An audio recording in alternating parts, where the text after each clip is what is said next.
Unfortunately, you can't get these anymore. So this is last of its kind, custom. Rare, you hear that? You can't even get it anymore, mate. Certainly don't even make the steamroller, alright? What? Bruh, don't lie, man. Don't lie. Oh yeah. Let's have a look. Go on then. Top cap have a logo. Fake ear comp.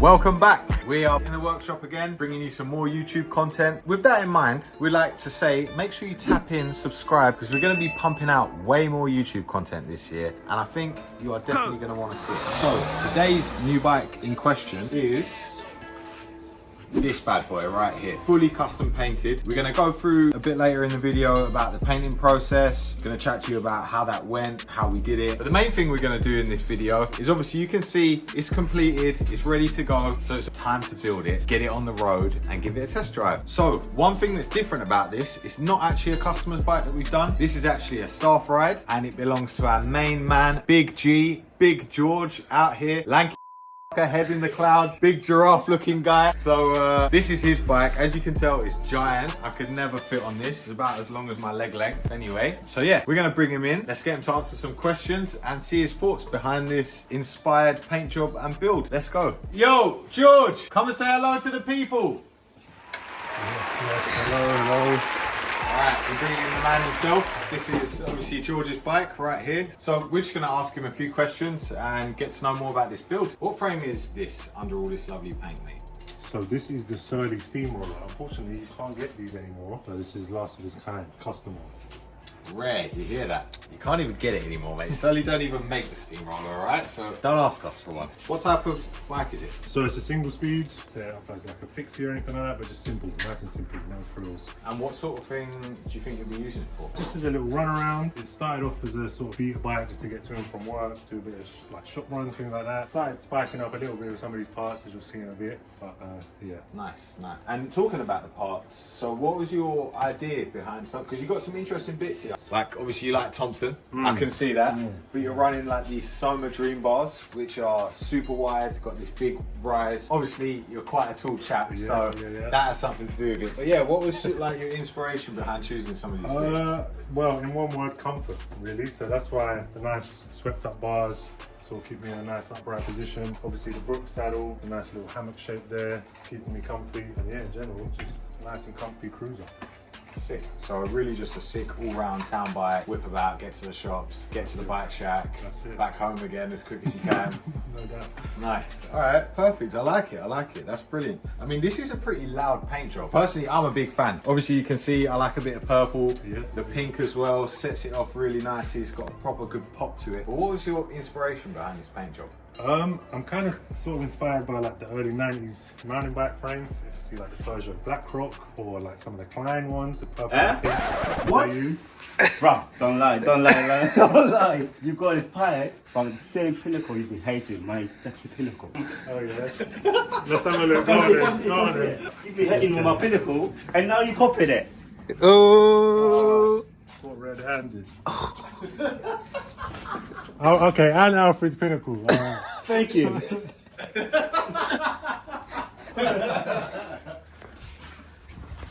Yeah, mine's the same as well. What? No. You know what? I can definitely see the inspiration from the pinnacle there, but no, 100% I can see those 90s mountain bike vibes. I think you've sort of captured that really well. Obviously, paint splatter, you can't go wrong. That is super 90s, but I think it's coming back now. We're seeing a lot more paint splattered bikes. This isn't your only paint splattered bike, is it? Yeah, true. Definitely also inspired by the All City frame that I got recently. Should see it on our Insta. Got a nice video of that as well. But yeah, I wanted to go for something similar to that, just a nice easy paint splatter. Sick. So really what this is, I guess we could say it started out as a beater and it has actually become like a very nice beater. I think this is a common thread with a lot of cyclists. Like you start, I got a nice bike, so let me buy a second bike that isn't so nice, and then you make the second bike really nice. So is this still going to be your beater, or are you now going to have to get a beater. The second beater to go with this beater, yeah, for sure. When I put this one on brakes and stuff, so yeah. We have another cool bit going into this, and that is a jack rack. That's also going to be custom painted, but we'll pick up more on that later. For now, let's get into this build. We'll show you some of the painting afterwards, and we'll catch up with George once we're further along. Let's go. First things first, you've got to get it into the stand to get the build started. But just wanted to give you guys a little tip. If you have a freshly painted frame that you've done at home, or someone's done for you perhaps, I would advise making sure you do not clamp it on the frame, all right? Because even though this paint is dry, we can touch it, it's fine. The paint like this, most spray paints won't cure for almost up to 2 weeks. If you clamp it in the frame, you will get imprints. We have this specialist tool here, which is handy. It's a seat post bung. So it goes inside and it goes inside the frame, and it clamps internally, so obviously it doesn't damage any of the outside of the frame. But what you can also do is just fit your seat clamp and fit your seat post in and put it in your stand around the seat post. So let's get going.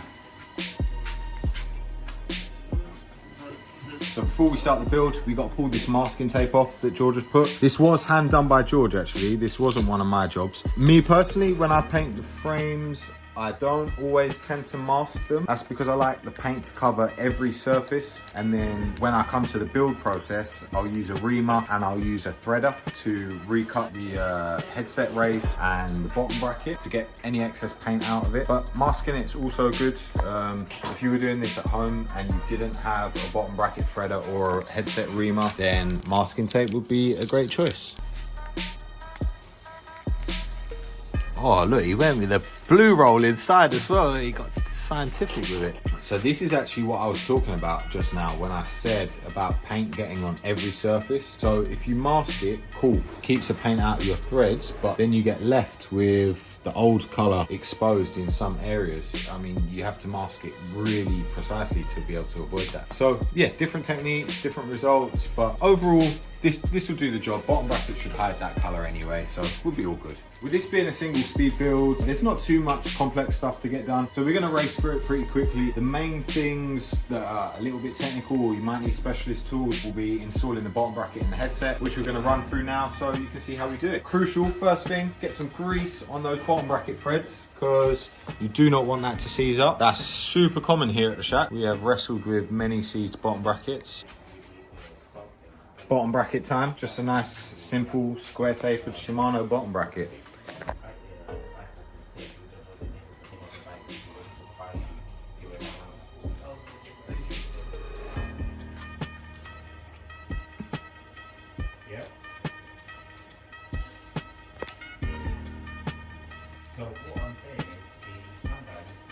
So our bottom bracket tool, just gonna get this on and yank it down.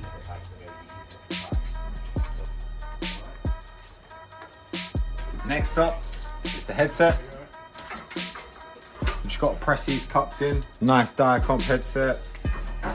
So this is our headset press, but before we put any headset cups into the frame, let's get some grease on there. Just like the bottom bracket, always a good idea. A bit of grease just to stop anything seizing up in future.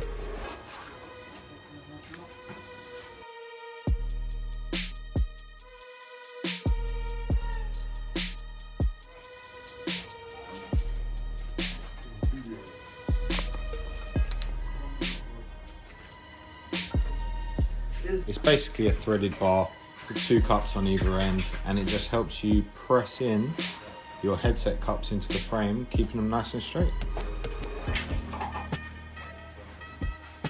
I mean, if you really got stuck and you didn't have one of these tools, you know, I'm not saying I didn't do this myself as well when I was a kid, but you could potentially, this is not bike shop advice, this is not professional advice, but you could potentially use some blocks of wood and a hammer or a big enough vise if you have one and get the headset cupped in.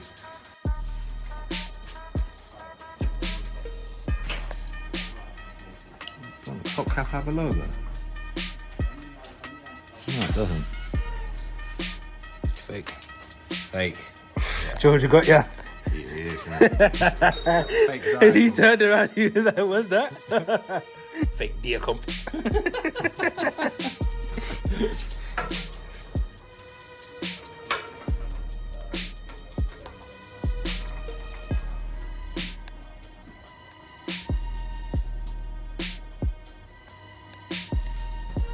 Right, so that's the headset in. Now, we can move on to the crown race for the forks. Once we get the crown race on, we can chuck the forks in. We can start, this bike's gonna come together really quickly, like I said. Like he said. Like he said. What are you doing with this little bike? No, joking. Fixing, look, perfect, working, cheap, budget. Do you want us to do spraying soon? Well, I mean, I can come It's swing by tomorrow. perfect, no noise. One more time? Oh, Steady. Mountain bike. You know Come what? on. Yeah, before I put this on. Alright, next step is to install the forks. First, of course, we need to take the tape off. We need to get the crown race installed, which we'll be using a crown race setter for. And then, once that's done, we should just be able to slide them straight into the bike and we'll be rolling. While I'm doing that, we got something else quite cool going on. This is a Jack the Bike Rack. This is a universal front mounted rack. It goes around the stem. It's got a really clever strap system, how it mounts. So it's tool free, it's no permanent clamping on a bike, and it can hold a decent amount of weight. It's really sturdy. Got these cool strap mounts underneath. But the more interesting thing is we are custom painting one of these to match this bike perfectly. It's been primed already. George is outside putting a final coat on. Why don't you go check out how he's getting along, and when you get back, you'll see where I'm at with the build.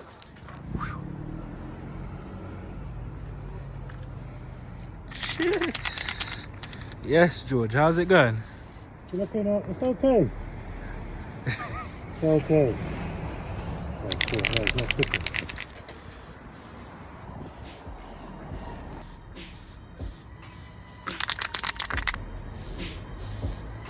You're back with me, masking tape is off, crown race is on. It's time to get these bad boys installed. I've got the bars to hand. I've got this massive stack of spacers, got the top cap, got the cap for the headset as well. So let's get this in action, mate. Let's go.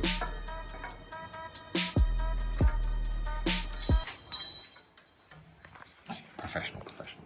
You didn't see that?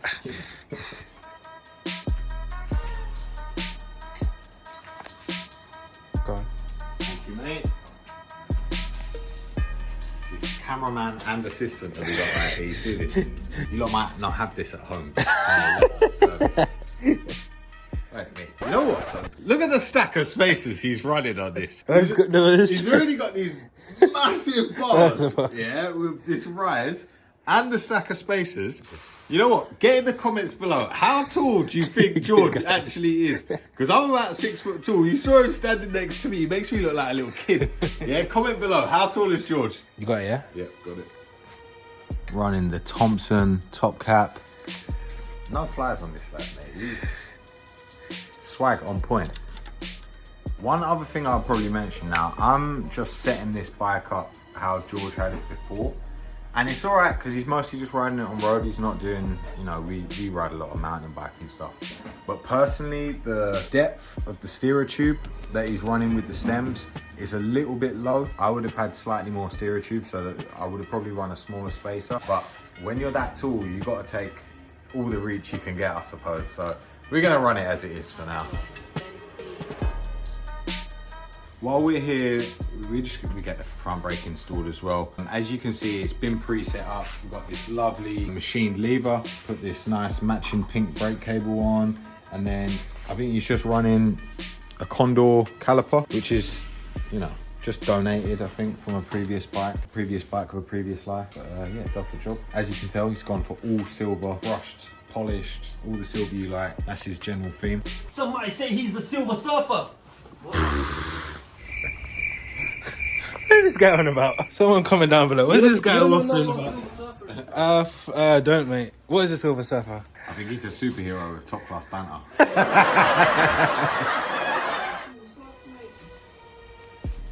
Nice. Alright, you know what? Single speeds are so easy to build. Like, we're pretty much done. Put the cranks, the wheels, and the chain. You should have given me a harder job, mate. This is too easy. No, I'm joking. I like it. Keep More single speeds.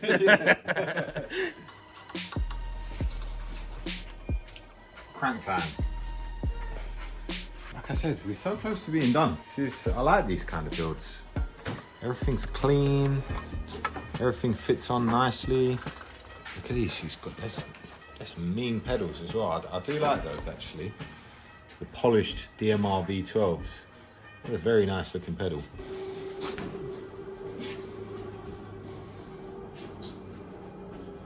If you've ever had a stuck bolt anywhere on your bike, which probably a lot of you have, I'm sure, you'll know the pain. So copper grease, save all those tears. We got these two bad boys. I don't think they're hand built. No, these are stock rims, but they're nice anyway. They're Halo Evora rims with Halo hubs. Panaracer Gravel King SK tires. Beautiful tire choice. This is the tire du jour for the hipsters, I'm telling you. Not just hipsters, I'm not discriminating. I might be one myself, but no, this is a very popular gravel tire. Very popular gravel, street, commuting. Everyone likes a Panaracer Gravel King. Absolutely bad boy tire. But what I was actually going to point out is these were being run with just your bog standard tubeless valves, and of course upgraded to the muck off pink tubeless valves. Come on, matching swag. Doesn't get much, I mean, this bike's pretty prim. It's pretty cool. Pretty cool. He's covered a lot of bases. He's not doing too shabby still. Yeah, that's it.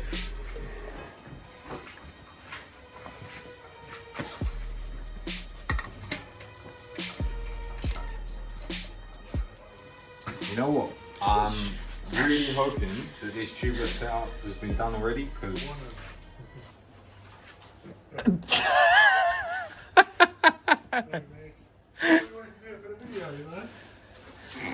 I want to do it for the video. Yeah, you know what? That's all you guys. This is my favourite thing to do. Set up tubeless tyres. It's such a great job.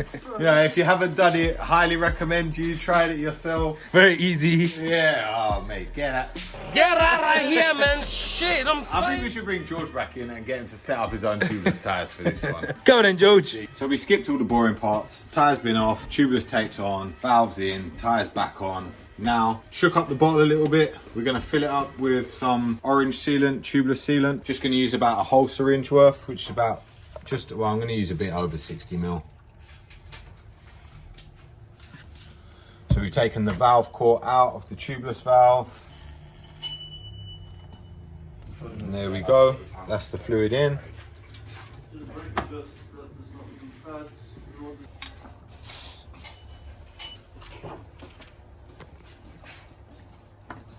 You know what, I think we'll always call it a win when there's minimal amount of mess with tubeless. That's what we like. It can get very messy, yeah, it can get very messy. Mr. George, Come on. the man with the bike. Keeping it nice and purple over here as well. Bro is really messing with the purple. I'm just chilling. What's that, yogurt? A little bit of yogurt, yeah. Sheesh. It's alright for something, innit? Wish someone would build a bike for me.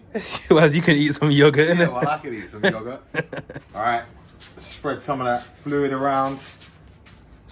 And then we get the compressor on it and get it pumped up. Now, if you are setting up tubeless tyres at home, which to be honest, we'll probably do a video dedicated to setting up tubeless, because I think it's something a lot of people have questions about. But one of the things you will find very difficult is not having an air compressor like we have. You do need a burst of pressure to get the tyre seated. Way more difficult with a hand pump. This is like a typical YouTube video, to be honest, when everything goes smooth and straightforward, no mess, everything was easy. In the real world, it's not always like that. But yeah, air compressor helps a lot. And again, we'll save them tips for a dedicated tubeless video. If you want to see that, drop a comment, let us know. We'll launch it soon. I like it. All right. We're almost done. We're racing towards the finish line now. We've got a chain, nice Izumi black and gold chain to go on. Come on, like I said, George's got the swag.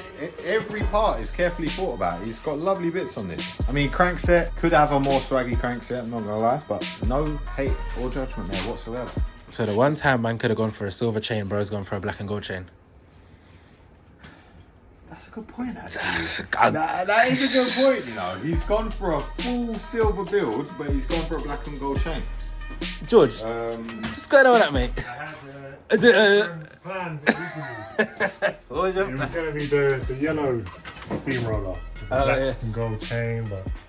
So, I mean, I could change it to be fair. Have we got any gold ones? Gold? Gold. Come on. Pimping. What, Sheesh. gold and silver. Silver and gold. Neil Young. Sheesh. Let's get this one on. If he wants to change it to silver, we go from there. But this is nice. Could be a nice little accent to finish it. George, what? Do you want to give your opinion on this? Black and gold. I think it looks okay. That's nice. Yeah. Come on, it's a beater. Yeah. Yeah, that's true. It's a beater. It's not a nice bike, is it?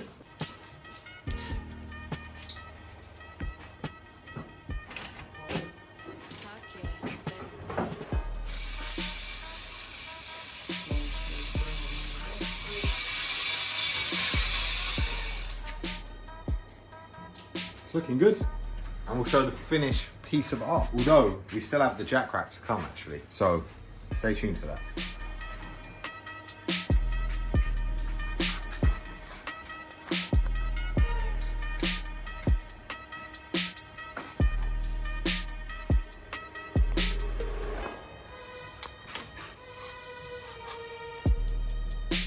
That's the seat bung out.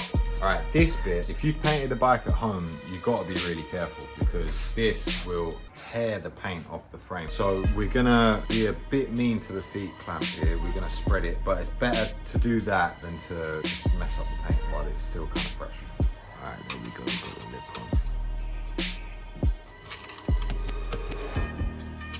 on. All right, we're good. But we didn't destroy the paint. Let's go, success. Let's go! Alright, and finally, finishing things off, Thompson Elite layback post, Brooks saddle, bit of grease, and let's go.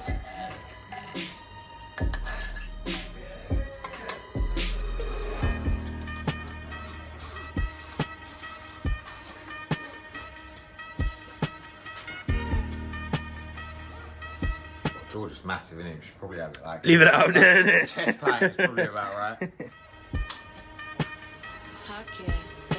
You know what? What do you think, Soz? That saddle angle is kind of sus.